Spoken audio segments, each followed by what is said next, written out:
the Sommelier's table. It's a private room with dedicated staff and your private sommelier. And I have never tried it. Until today. But with a price tag of 15,000 euros, will it be one and done or my new favorite thing?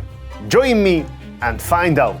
In this special edition Alexander the Guest, we are heading to England, to HeleneDarroze at TheConnaught, to experience the luxury of the Sommelier's table. Welcome to London, a city who does Christmas like nobody's business. It's December 2023 and the twinkling lights are outshined only by the festive cheer. Today we are going to a historic hotel in the heart of the Mayfair district, TheConnaught, where the guest list is a celebrity who's who. Rumor has it, back in the day, the Prince of Wales would book the whole place and throw private parties with champagne and peaches. Whether that's true or not, one thing is for sure. Today we will have our own private party inside the hotel's 3 Michelin star restaurant, HeleneDarroze. Walking in, the staff come out of the woodwork to greet us. Almost like we are royalty. Which makes sense because here, royalty is baked into everything. Even the name. When it was built in 1815, it was called the Prince of Saxe-Coburg Hotel. After some big renovations in 1897, they shortened the name to the Coburg. Ever since, the layout has been the same, but in 1917 they made another name change. They called it TheConnaught. It's a reference to Queen Victoria's third son, Prince Arthur, the Duke of, you guessed it, Connaught.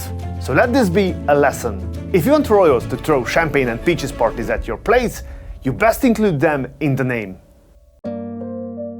The dining room is artfully designed with curved lines, exposed wood and full-grain leather. But we will not be here to enjoy it. We are just passing through and going straight to the wine cellar. Check this out. With 30,000 bottles in stock, it goes on for days. This is Mirko Benzo, Corporate Food and Beverage Director. From Italy, he's been working with Helen for 14 years. He walks us through his remarkable inventory, including private collections and a selection of ex-cellar wines. What does that mean? These days, some wines fly around the world many times before they are bought. They can be passed from hand to hand or sold at auction many times over before someone finally drinks them. Along the way, the bottles can be exposed to light and temperature changes, which can easily ruin the wine. But there is one way to lower that risk. It's called ex-cellar wine. It refers to wine sold directly from the winery, where we can be more confident it's been stored in the proper conditions. Walking around, we can see a lot of history has been preserved from back in the day.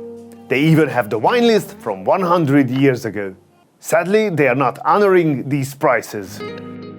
This is Federico Zanardi, our private sommelier for the evening. He started at the Ritz before joining the team here last summer. Tonight, we are a party of 4 wine lovers who have agreed to split the bill at the end of the night. Before arriving, we checked the wine list to see if there was anything wanted for sure. I used every persuasion technique I know. So at the end, we all agreed on the 96 Krug. It's one of my personal favorites, but it's not something we see very often. It was the last bottle they had in the wine cellar, so we pre-ordered it. To miss this fantastic opportunity would be a shame. Going deeper into the cellar, we see some really rare bottles. Like this vintage 1952 and the ultra-rare first ever release of Clos de Menil from 1979. Let's check the prices. Are you sitting down? The 1952 is almost 12,000 euros. And the 79 Clos de Menil, one of the most special champagnes ever, is pushing 22,000 euros. We all agree to pass on these. There are a lot of different sizes of wine bottles. The standard is 750 ml, but there are a lot more. From the Piccolo, that holds just under 200 ml, all the way up to the Midas, that holds 30 liters. This one is quite rare and weighs 70 kilos, so you might need a friend or two to help you pour it. This one is called Jeroboam, also known as the Double Magnum. It holds 3 liters, and this one is all ours. It's the 96 Vintage Krug we pre-ordered. The price is 7,600 euro. This is my happy dance.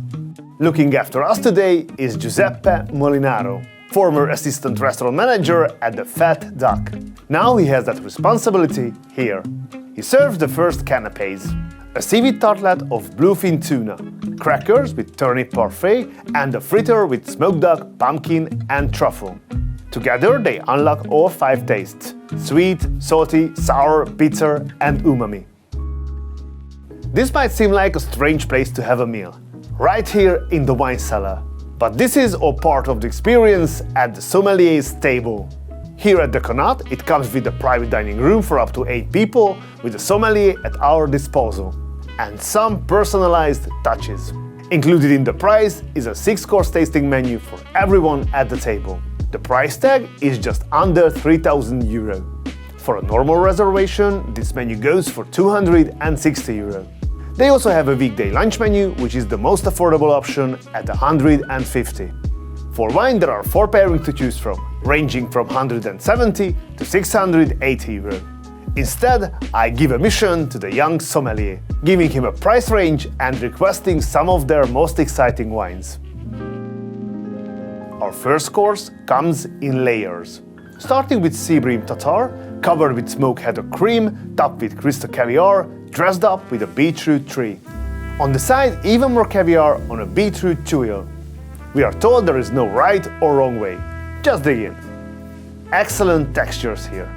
The smoky cream goes so well with salty caviar. It's powerful. I really like it. Our next wine is a 2012 German Riesling from Cellar. It's dry and fruity with nice minerality, making it a great choice for seafood. Enter our next course, spider crab. At the bottom we have a brown crab bisque with a white crab salad, finished with pink grapefruit foam, presented in the shell. This is a famous dish in Spain's Basque Country, close to where chef HeleneDarroze is from. And it's absolutely fantastic. The sweetness of the crab with a bit of acidity and bitterness from the grapefruit. There was an exciting hint of spiciness as well. I really enjoyed this dish. The bitter grapefruit was so beautiful.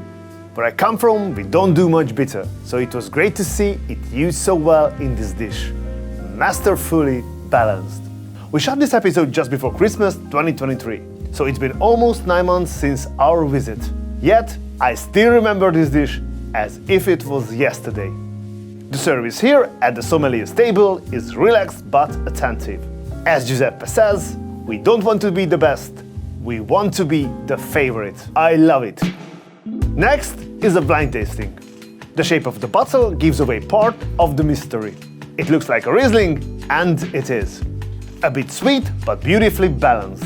It turns out to be a 2020 Egon cabinet from the Mosel region. This release is special for the Connaught and even has its own custom label. It shows you the power they have here at this iconic property. Our next course is onion soup. It's a French classic with a modern touch. On the bottom we have onion, cheese from sheep's milk, and sourdough flour topped with fresh black truffle. I loved the deep umami here. Our next wine is a 1986 Spanish Rioja Red from Marqués de Murrieta. Outstanding wine. Next to the table is a bread service with an interesting butter presentation, followed by a new server. It's the lady herself, Chef HeleneDarroze. In her career, she accomplished a lot. She has held the title of World's Best Female Chef, become an honorary knight in the France's Legion of Honor, and was the inspiration for the character Colette in the film Ratatouille. Believe it or not, she came close to not becoming a chef. She entered the fine dining world as an assistant to super chef Alain Ducasse at Louis XV in Monaco, and worked mostly in the back office. But Ducasse learned something about Helen, that she came from a legacy of chefs. 4 generations to be exact. Soon Ducasse had her convinced to join him in the kitchen. They worked side by side for 3 years before Helen returned to her family's restaurant. Then, in 1999, she opened restaurant HeleneDarroze in Paris, earning 2 Michelin stars by 2003. In 2008, TheConnaught did an €80 million refurbishment and named HeleneDarroze as the new chef. Soon after opening, the restaurant was climbing the ranks of the Michelin Guide. 1 star in 2009, the second in 2011, and the third in 2021. These days, she splits her time between London and Paris, overseeing 3 restaurants. Her 1-star in the south of France, the 2-star in Paris, and the 3-star here at TheConnaught. Chef Helen is tableside to introduce one of her signature dishes, scallop from Scotland. Prepared with tandoori spices, balanced with the citrus confit, carrot, coriander, and chicken broth. Bright acids, popping flavors, and spice that is good but not overpowering. So far, this has been a wonderful experience. The blind tasting, the personalized service, I love it. Next is turbot, one of the kings of the sea. Served with rutabaga puree, a beurre blanc sauce with seaweed and a little bergamot from Sicily. The fish could not be cooked any better. The seaweed gives it a nice umami and the bergamot adds a touch of acidity. My only wish is that they could have been a bit bolder with it. For the main course, we have 2 wines. One is As Caborcas by Spanish producer Telmo Rodriguez from 2014. This is a rich, intense red. The second is another mystery. I love the beautiful color. It turns out to be a Tuscan red.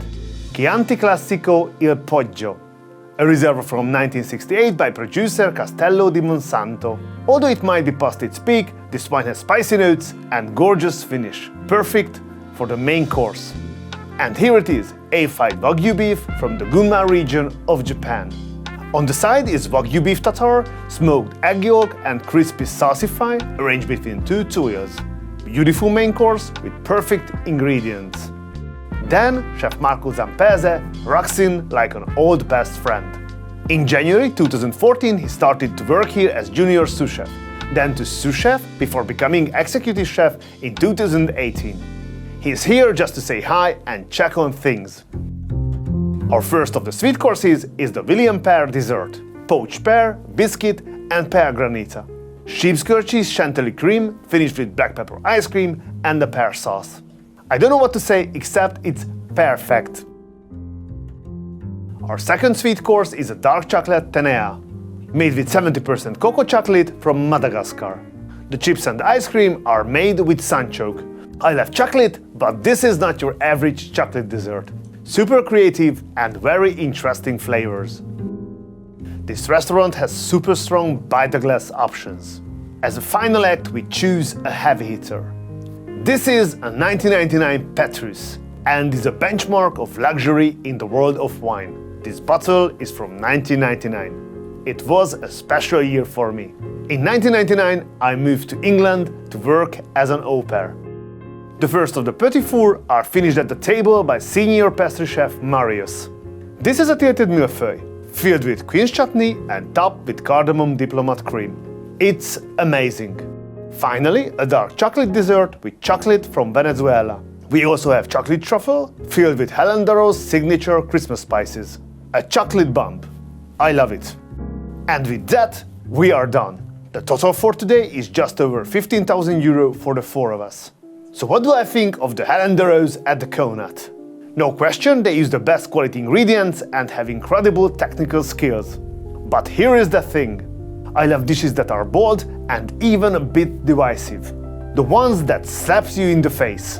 Here, with some dishes, I felt they kept the intensity in the safe zone. But the crab dish pushed the boundaries and turned out to be a magical course that was masterfully balanced.